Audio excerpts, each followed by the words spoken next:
कंजूर यसन ई कौन चीज हो एकर मतलब हमें नहीं समझ में आवत है। तब तोहार माई दादा का पढ़ाई ना तो कहा था हमें पढ़ावे के चक्कर में हमार माई दादा बिकाई गए रहा। अगर तू अंग्रेजी नहीं पढ़ पाओ तब कौन चीज पढ़त रहो हिया स्कूले में हिया पढ़ाई जात रहो। तुहे इतना नहीं पता है कंजूर यसन मतलब बधाई हो लिखो।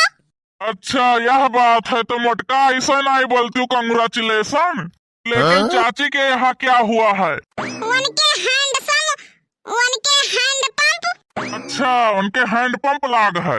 नहीं उनके हैंड पंप प्रेग्नेंट हो गए हैं। मतलब जिनको बप्पा तहार चाचा प्रेग्नेंट हो गए हैं। अरे जाओ मटका धसीना गयू मने वही आदमी हुआ वही कैसे प्रेग्नेंट हो जाई है।